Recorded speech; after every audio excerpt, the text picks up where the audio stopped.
Morning students. Dear students, बेटा हम लोग वर्क फॉर एनर्जी कर रहे हैं और वर्क फॉर एनर्जी में आज हम लोग रिबाउंडिंग ऑफ अ बॉल कहेंगे। ठीक है बेटा, रिबाउंडिंग का मतलब समझिएगा, जैसे एक बॉल को हम कुछ ऊंचाई से छोड़ते हैं। जैसे आप मान लीजिए हम ड्रॉप की बात करेंगे, इनिशियल वेलोसिटी 0, आप ऐसे ड्रॉप करिए, बॉल इतनी ऊंचाई से गई, यहाँ जमीन पे टकराई, फिर टक्कर के बाद असल में थोड़ी कम ऊंचाई तक जाती है।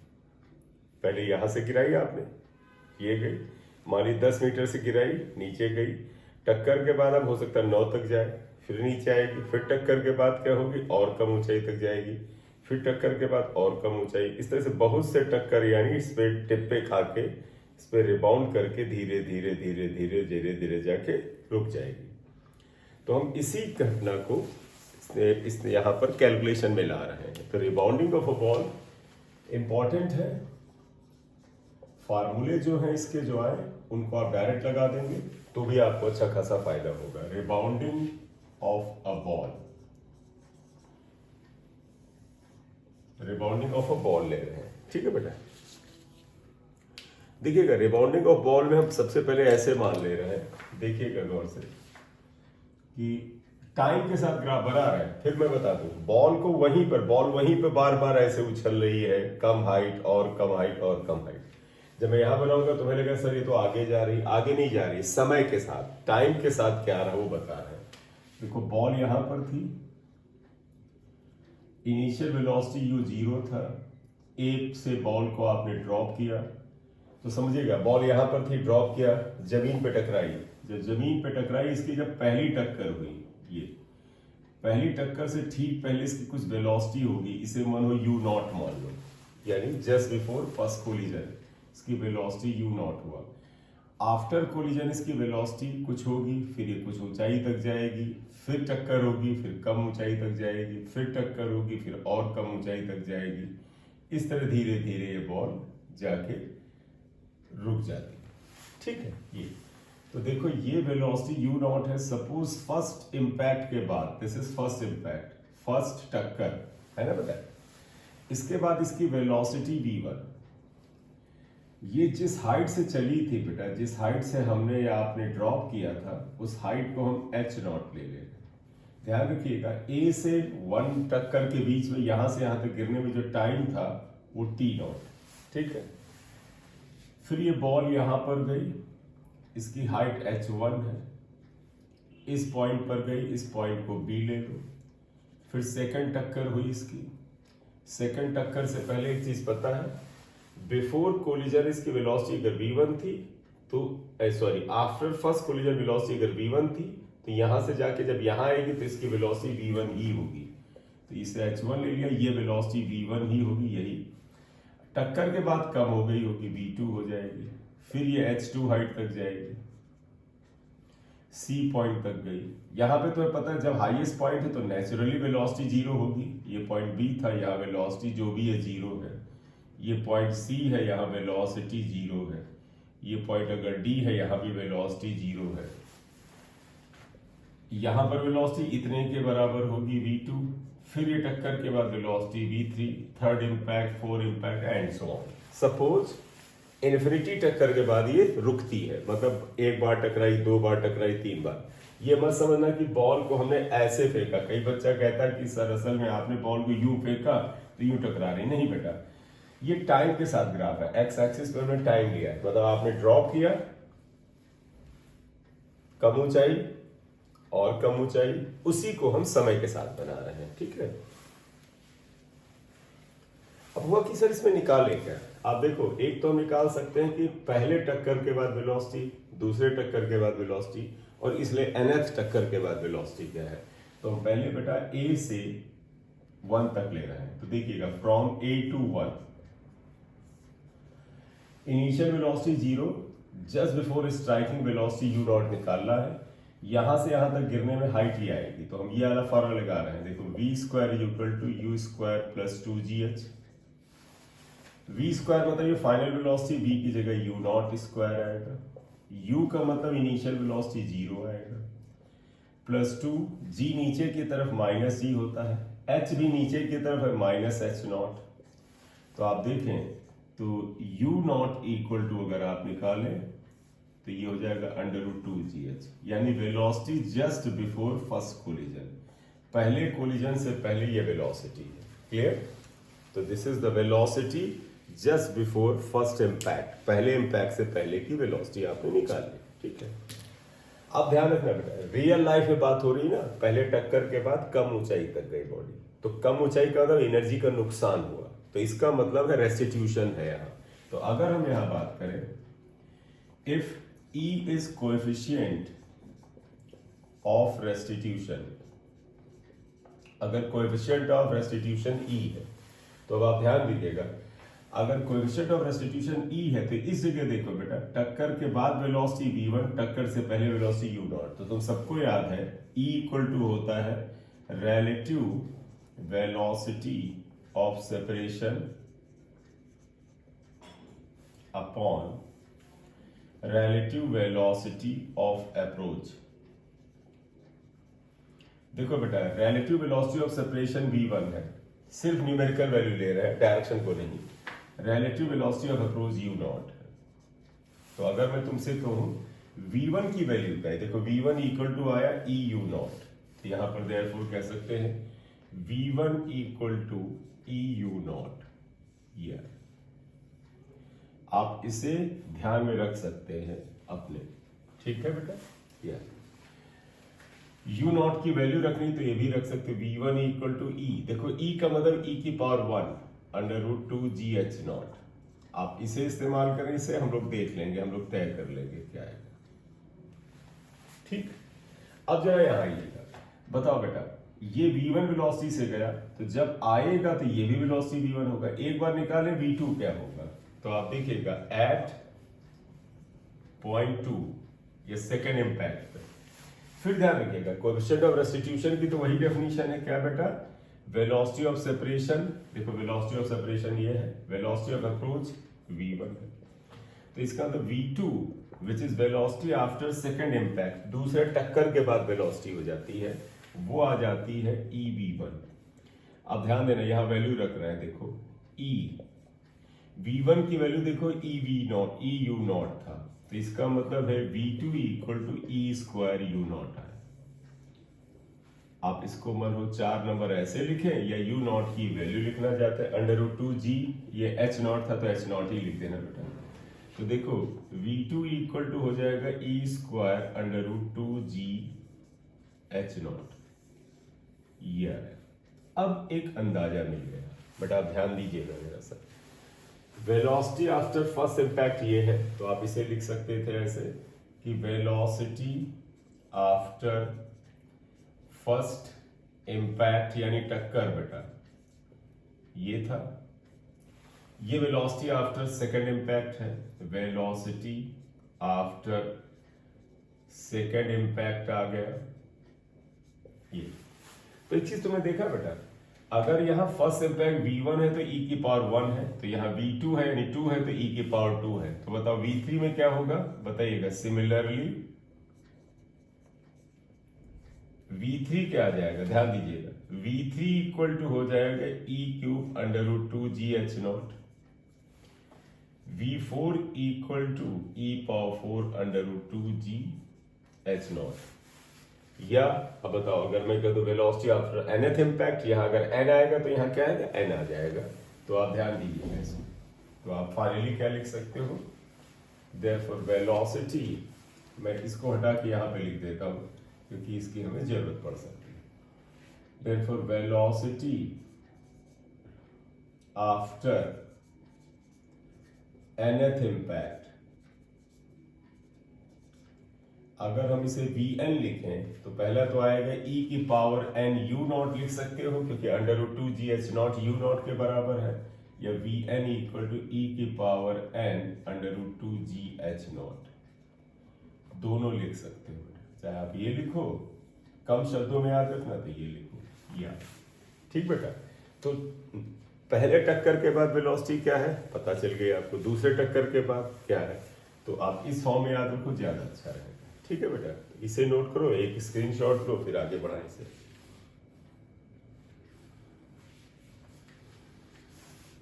इसे ध्यान रखिएगा, velocity after nth impact is e की power n you not is the velocity just before first impact, ठीक है।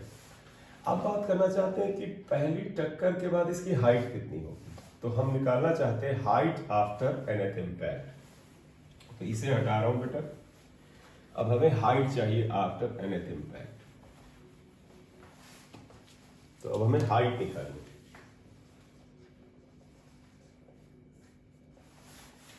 इस पॉइंट पर आइए। देखो टक्कर के बाद ये यहां तक गया, तो आप 1 से B तक लो, तो देखिएगा फ्रॉम 1 टू B। दिमाग में रखिएगा बेटा, हमें निकालना क्या है, हमें B तक जाने में ये हाइट h1 निकालनी, ठीक है बेटा। तो आप बताइएगा, यहाँ फाइनल वेलोसिटी 0, इनिशियल वेलोसिटी पता है, तो फार्मूला बेस्ट होगा v² = u² + 2gh लगाओ। v का मतलब समझना बेटा, 1 से B तक में v मतलब फाइनल वेलोसिटी 0, तो यानी 0²। u का मतलब ये हुआ बेटा, देखो इनिशियल वेलोसिटी ये हुआ v1² + 2g माइनस होगा h, बॉडी ऊपर गई है तो h1 तो प्लस ही रहेगा। तो आप देखो बेटा यहाँ पर h1 = कितना आ जाएगा, v1² / 2g। और ध्यान रखना v1 की वैल्यू कितनी थी, v1 तुम्हें अच्छे से याद होना चाहिए, v1 था, देखो यहाँ 1 करेंगे तो e⁻1 था, यहाँ u0 इवन ये रखो ज्यादा अच्छा, देखो यहाँ 1 करो तो यहाँ 1 आएगा, तो तुम लिखोगे v1 = आएगा e² 2gh0।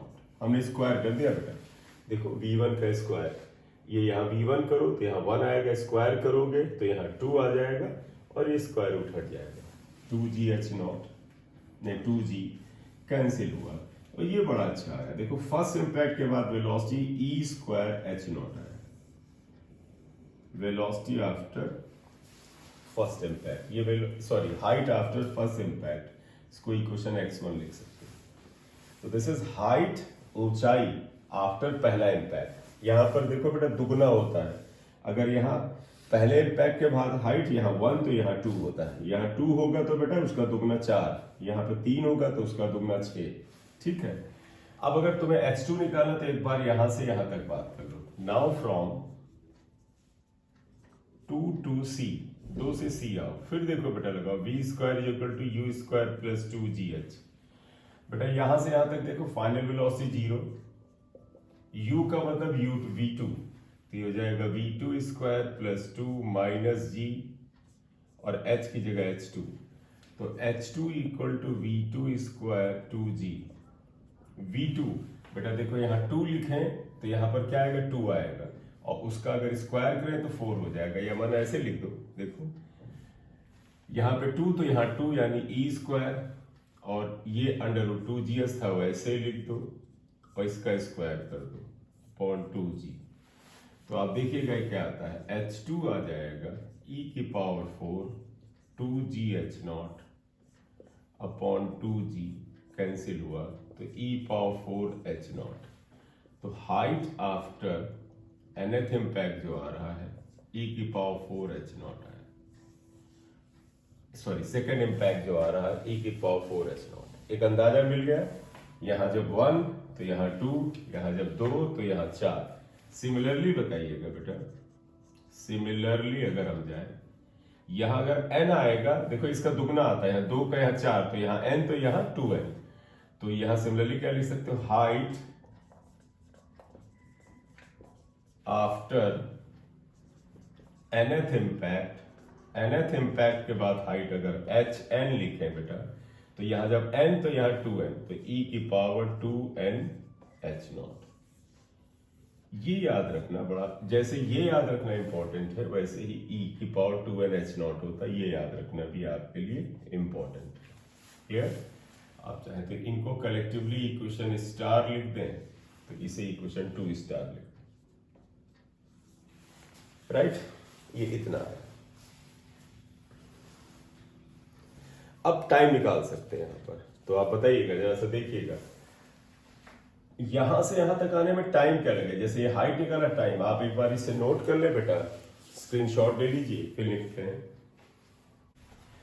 हमें टाइम nth टक्कर के बाद निकाला, देखना बेटा पहली टक्कर के बाद यहां तक जाने का टाइम को टाइम समझिएगा, यहां से यहां तक जाने में टाइम को अगर t1 ले लें तो अब से बात देखो बेटा, जितना टाइम यहाँ तक जाने लगेगा उतना ही यहाँ तक आने लगेगा, इससे भी t1 लिख लें। फिर देखो यहाँ से यहाँ तक जाने में टाइम t2 लिख लें, तो ये भी आने में t2 लगेगा, एंड सो ऑन, यही चलता जाएगा। तो आप पहले देखिएगा, मैं अब टाइम निकालना चाहता हूं,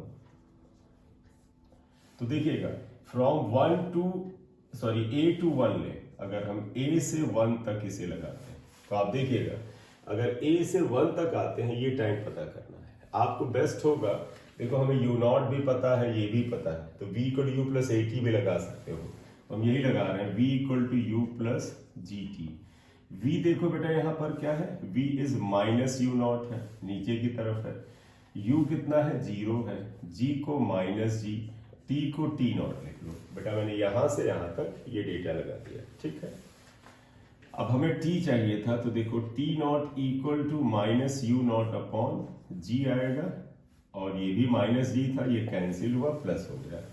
u0 की वैल्यू हमने शायद क्या निकाली थी, u0 की वैल्यू √2g h0 आई थी, ये देखो u0 की वैल्यू √2g h0, वो लिख लो, अपॉन g आएगा।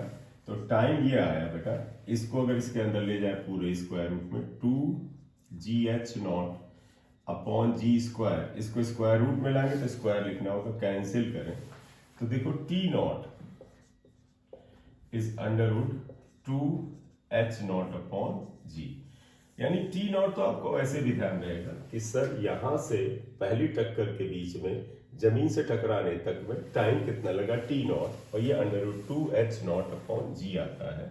आप इसको कुछ इक्वेशन नंबर y1 y2 लिख दीजिए। अब हमें t1 चाहिए, तो आप ध्यान रखिएगा 1 से लेके b तक जाएंगे, फिर देखिएगा फ्रॉम 1 टू b, 1 से b तक अप्लाई करते हैं। टाइम के लिए बेहतर है यही लगाए, देखो फाइनल वेलोसिटी पता है, इनिशियल वेलोसिटी पता है, तो यही इक्वेशन लगा दे, v equal to u plus g t. देखो v फाइनल वेलोसिटी 0, ये इनिशियल वेलोसिटी v1, g को माइनस जी, t को t1, t1 equal to v1 upon ji. v1 क्या होगा, देखो जब यहाँ 1 करते थे तो e की पावर 1 था, तो आप लिखोगे e की पावर 1 √2gh0। तो देखो t1 क्या आएगा, e, ये बेटा यहाँ ले जाओगे तो सिंप्लीफाई होकर √2h0 अपॉन जी आता है। तो गौर करिए फिर बात, जब यहाँ t0 था तो यहाँ e की पावर 0 था, क्योंकि बेटा e की पावर 0, किसी की पावर 0 1 होता है, तो देखो यहाँ 1 था, इसका मतलब e की पावर 0 था, तो जब यहाँ 0 तो e की पावर 0, जब यहाँ 1 तो e की पावर 1। आप चाहें तो इसको y2 लिखें और 2h0 अपॉन जी, 2h0 अपॉन जी को t0 से डिनोट कर लें, याद रखने में आसानी हो जाती है, ऐसे भी रिप्रेजेंट कर सकते हैं, ये भी आ जाएगा y3, राइट। hn आप यहां अपनी याद के लिए रख लें, e की पावर 2n h0, ठीक। अब आप बताइएगा, अगर यहाँ 1 आया तो यहाँ 1 है, तो बताइएगा सिमिलरली हम यहीं से कर लें, अगर आप टाइम खराब नहीं करना चाहते, सिमिलरली बताइएगा t2 ये होता है सेकेंड टक्कर के बाद हाईएस्ट पॉइंट तक जाने का time, t2 equal to e square t0 आएगा, t3 e की पावर 3 t0, और अगर डैश डैश जाए tn यानी nth टक्कर के बाद टाइम, यहाँ e की पावर n t0 आएगा, करेक्ट, ये आया। एक मिनट स्क्रीनशॉट लो, इसको हम लोग एक जगह कलेक्ट कर लेते हैं।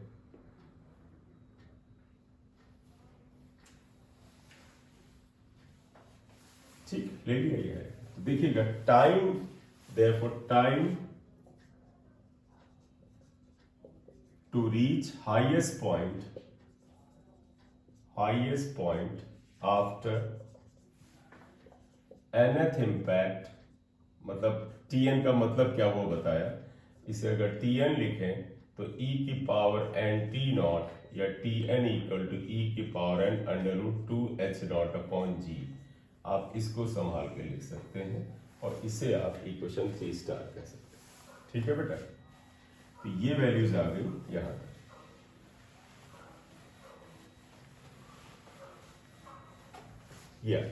अब मैं एक चाहता था कि बेटा एक जगह संभाल लें इन सब चीजों को। आप देखिएगा इन सारी चीजों को अगर हम संभाल के लिख लें तो देखिए क्या आता है। एक जगह हम चाहते हैं कि तुम्हें फार्मूले की तरह याद हो जाए, तो बताइएगा बेटा वेलोसिटी आफ्टर, ये velocity after nth impact, impact माने टक्कर बेटा, nth टक्कर के बाद वेलोसिटी जो हमारा आया था vn, वो आया था e की पावर n, आप चाहें तो u नॉट लिखें या e की power n under root 2gh nought, या इसे आप लिखें, राइट, ये आया था। Height after nth impact, height after nth impact अगर आप लिखते हैं, इसे hn लिखें अगर, तो बेटा ये आया था e की पावर 2n h नॉट, या इसी में फॉर्म में याद रखिए, ज्यादा अच्छा, 2 स्टार इक्वेशन डालिए। Time taken in after nth impact, तो बहुत ज्यादा डिटेल न करके सीधे लिखे, टाइम आफ्टर nth इम्पैक्ट अगर लिखें, तो अगर tn लिखते हैं तो e की पावर n t नॉट, या e की power n under root 2h nought upon g, ये तीन फार्मूले याद रखने के आपके भरपूर फायदे हैं। हाँ बच्चा, इतना याद करो, इसे लिखो, फिर अब तुम्हें और इसमें आगे बढ़ा इसका।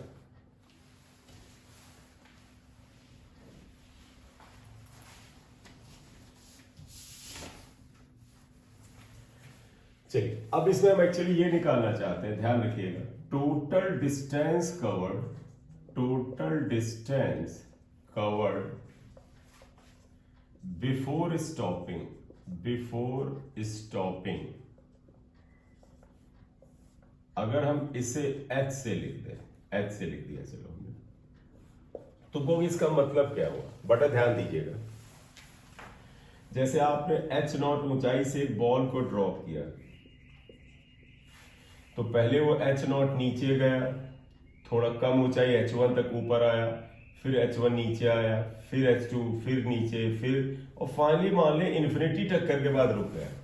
तो अगर मैं तुमसे कहूं इस प्रोसेस में इसने टोटल दूरी कितनी तय की, देखो पहले h नॉट, यहां पे भी देख सकते हैं, देखो रुकने से पहले दूरी कितनी तय की, पहले जब ये टक्कर हुई तो इसने h नॉट दूरी तय की, फिर देखो ये h1 ऊपर गया, h1 नीचे आया, यानी 2h1, तो देखो h अगर मैं लिखूं तो ये मान लेना, देखो पहले ये h नॉट नीचे आया, h1 ऊपर, h1 नीचे, यानी 2h1 प्लस देखो h2 ऊपर, h2 नीचे, 2h2 प्लस 2h3, और हम ये मान ले रहे हैं कि बेटा इन्फिनिटी टक्कर के बाद रुकी, ठीक है, अप टू इन्फिनिटी आया।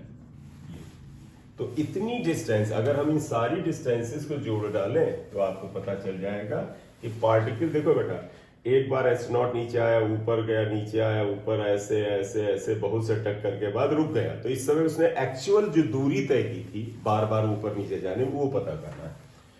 ये देखो एक यहाँ पर थोड़ा सा अगर हम ऐसे लिखे तो आप देखिए क्या है, यहाँ h नॉट को तो अलग कर लो, इन जगह पर अगर आप देखो फार्मूला डालते हैं, बताओ बेटा ये हाइट वाला, देखो जब यहाँ n है तो यहाँ 2n है, तो बताओ यहाँ 1 होगा तो यहाँ 2 होगा, तो बताओ यहाँ अगर 1 है h1, तो आप इसे लिख सकते हो ना, देखो h1 को क्या लिखोगे, ये 1 हुआ, तो देखो n की जगह यहाँ 1 लिख दो, तो e square h not, h2 e की पावर 4h नॉट, बेटा 2 हमने कॉमन ले लिया, या चलो तुम्हें पूरा शुरू लिखना तो पूरा लिख लो, 2, यहाँ भी 2 लिख लो, प्लस 2 h3 e की पावर 6h नॉट, और ये इन्फिनिटी तक जाएगा। h नॉट कॉमन लो, नहीं अभी यहाँ कॉमन नहीं ले रहा है, ये इसको खाली ऐसे रखते हैं, यहाँ देखो कॉमन लेने में ज्यादा आसानी है, देखो 2 कॉमन है, यहाँ भी है, यहाँ भी, हर जगह e स्क्वायर कॉमन है, यहाँ भी है, यहाँ भी e स्क्वायर, यहाँ भी, h नॉट कॉमन, तो बचा क्या, देखो 2e स्क्वायर h नॉट, यहाँ कॉमन लिया 1 आया, 2 कॉमन निकल गया, e स्क्वायर कॉमन आया तो यहाँ e स्क्वायर बचा, h नॉट कॉमन आ चुका है, यहाँ देखो 2 common, e square common, h not common, तो यहाँ e पावर 4 बचा, एंड सो ऑन, इस तरह से इन्फिनिटी तक आएगा। अगर गौर से देखो ये इनफाइनाइट जीपी बन गई। इस इक्वेशन को अगर हम मान ले a1 लिख दें, तो इसमें ये जो है बेटा, आप देखिए कलर में यहाँ बदल दूं, इसे इनफाइनाइट जीपी कहते हैं। तो इसे देखें ये it is infinite GP, it is infinite GP. GP को बेटा ज्योमेट्रिक प्रोग्रेशन कहते हैं, ज्योमेट्रिक प्रोग्रेशन। कहोगे तुम कि सर हम पहचाने कैसे, मैथ्स का पार्ट है, हम पहचाने कैसे?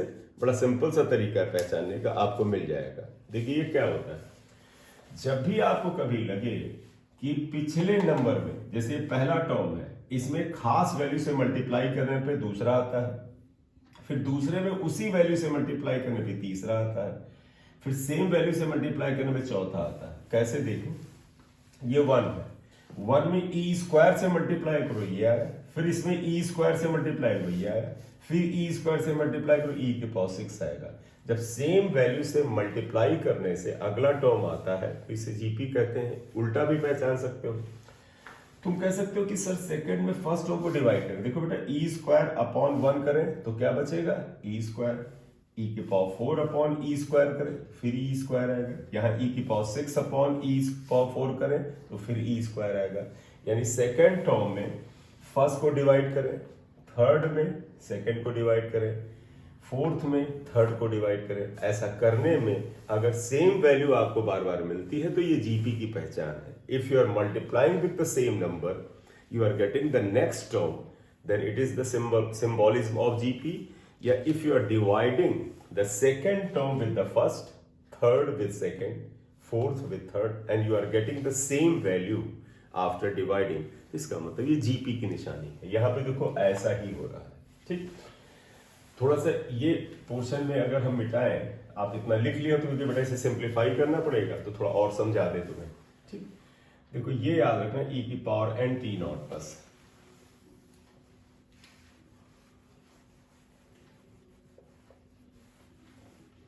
ये हाइट स्टॉपिंग वाली हेडिंग हटा देते, आपने लिख लिया हो। ये देखो जीपी की पहचान क्या है, जीपी की ये पहचान है, ये तुम्हें एक आप नोट में कर सकते हैं कि जीपी की क्या पहचान। देखो जीपी में क्या होता है, आमतौर पर ऐसे लिखा जाता है, फर्स्ट टर्म अगर ए है, दूसरा टर्म ए आर होगा, तीसरा टर्म ए आर स्क्वायर, ऐसे जाएगा।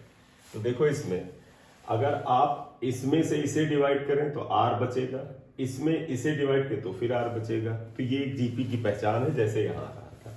यहां पर ए को फर्स्ट टर्म कहते हैं, फर्स्ट टर्म मतलब जो पहला टर्म, जैसे यहां पर ये 1 इज फर्स्ट टर्म, और जब सेकंड में फर्स्ट को डिवाइड करें, थर्ड में सेकंड को डिवाइड करें, जो कॉमन वैल्यू आती है इसे कॉमन रेशियो कहते हैं। कॉमन रेशियो देखो बेटा ये है, कॉमन रेशियो क्या है, तो देखो कॉमन रेशियो का सेकंड टर्म ए आर में फर्स्ट टर्म ए को डिवाइड करें तो ये आता है। तो आमतौर पर कॉमन रेशियो को हम आर से लिख देते हैं। इसको फाइंड आउट कैसे करोगे बेटा, इसे फाइंड आउट करोगे सेकंड में फर्स्ट को या थर्ड में सेकंड को डिवाइड करने से।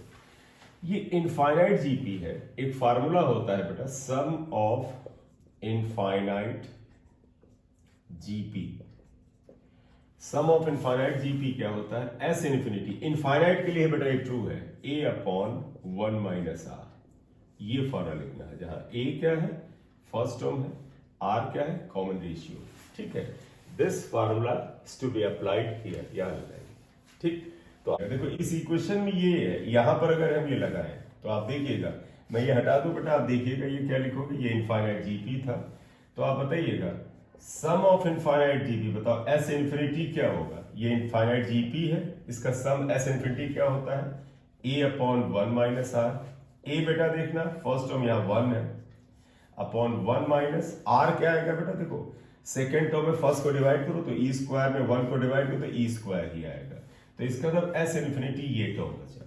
इसका मतलब समझे बेटा, इसका मतलब है इस इक्वेशन नंबर A1 में ये टर्म एज इट इज रहेगा, ये वैल्यू एज इट इज रहेगी, यहां से यहां तक की वैल्यू ही ये होगी। ठीक है बेटा, तो अब हम ये यहां से यहां तक को हम इस टर्म से डिनोट करेंगे क्योंकि ये इसका फार्मूले से वैल्यू आ गई।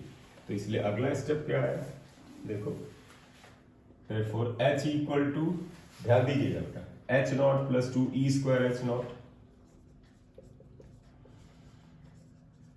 और ब्रैकेट में ध्यान रखना इसकी वैल्यू ये आ गई 1 अपॉन 1 माइनस ई स्क्वायर।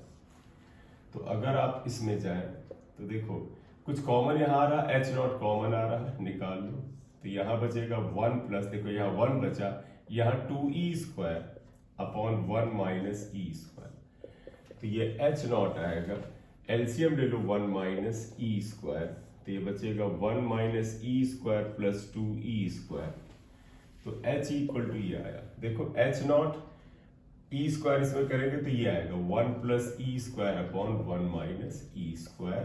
तो ये एच नॉट को यहाँ लिख लो बेटा, याद रख लो ये फार्मूला बड़ा काम का है। क्या, जब किसी बॉल को ऊपर से ड्रॉप करेंगे वो बहुत बार जमीन पे टकराएगा, अलग अलग हाइट पे आके रुकेगा। बिफोर स्टॉपिंग, रुकने से पहले उसने जो टोटल डिस्टेंस कवर की है उसका वैल्यू ये होता है, जहां ई कोएफिशिएंट ऑफ रेस्टिट्यूशन है। ये बहुत इंपॉर्टेंट है। अब हम ये भी निकालना चाहते हैं बेटा, आप इतना लिख लिए तो हम चाहते हैं कि देखो बेटा, बॉल जब जमीन पर आई थी इसे टाइम टी नॉट लगा था, फिर ऊपर गई टाइम t1 लगा, फिर नीचे आई फिर टाइम t1 लगा, फिर यही दूसरे टक्कर में t2 t3 तो हम टोटल टाइम चाहते हैं बिफोर स्टॉपिंग निकालें। तो जैसे हम टोटल डिस्टेंस निकाले हैं, in the same way we want total time before stopping. तो ये याद कर लो। फिर अब हम आ जाते हैं टोटल टाइम बिफोर स्टॉपिंग। तो अगली हेडिंग है टोटल टाइम, इसे हम कैपिटल टी से लिख लेते हैं। डायग्राम में देखो बेटा, टोटल टाइम क्या होगा, देखो पहले t0 टाइम में जमीन पे गिरा, फिर t1 टाइम तक, देखो t1 टाइम तक यहाँ गया और फिर t1 टाइम में नीचे आया 2t1, फिर अगले टक्कर में यही रहा होगा 2t2 2t3 इन्फिनिटी तक जाएगा। बढ़िया। अब आपको याद है बेटा tn का क्या फार्मूला आया था, tn अगर तुम्हें याद हो तो ये क्या आया था, e की पावर n t0 आया था, या e की power n √2 h not upon g आया था ये। तो बताओ बेटा, यहां जरा देखिएगा, t equal to t nought plus, देखो बेटा जब यहाँ n है तो यहाँ n है, इसे क्या होगा, यहाँ n तो यहाँ n, जब यहाँ 1 है तो यहाँ क्या होगा 1, तो देखो 2 e की power 1 t not plus 2 e की power 2 t not plus 2 e की पावर 3 t नॉट इन्फिनिटी। फिर आइएगा इसे अलग कर लो, यहां देखो क्या कॉमन आता है, देखो 2 यहां हर जगह कॉमन, देखो e यहां भी कॉमन, t नॉट यहां भी कॉमन, बचेगा क्या, यहां देखो 1 बचा, 2 e कॉमन आया, e बचा, e स्क्वायर बचा, अगला टर्म अगर लिखना चाहो तो e के पावर 3 आ जाएगा इन्फिनिटी या। फिर आप देख लो बेटा, इस इक्वेशन को अगर a3 लिख लो, देखो ये भी इनफाइनाइट जीपी आया, आप देख ले ध्यान से, इनफाइनाइट जीपी दिख रहा है आपको। फर्स्ट टर्म क्या है इसमें बेटा 1, कॉमन रेशियो e बाई 1 यानी e है, तो ये इनफाइनाइट जीपी आया।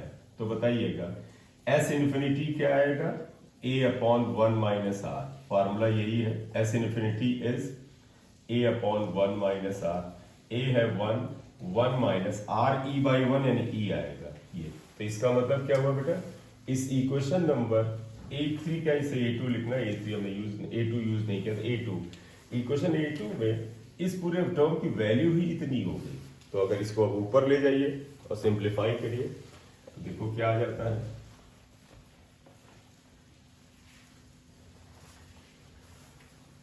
therefore t इक्वल टू आया t not plus 2et not, इसकी वैल्यू क्या है 1 अपॉन 1 माइनस ई।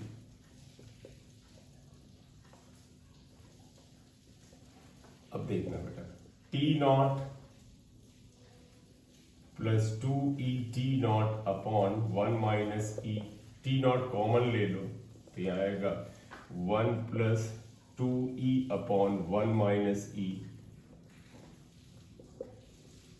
ये तो इसकी वैल्यू आ जाएगी T not 1 minus E upon 1 minus E plus 2e, तो ये 1 plus e upon 1 minus E T not आएगा।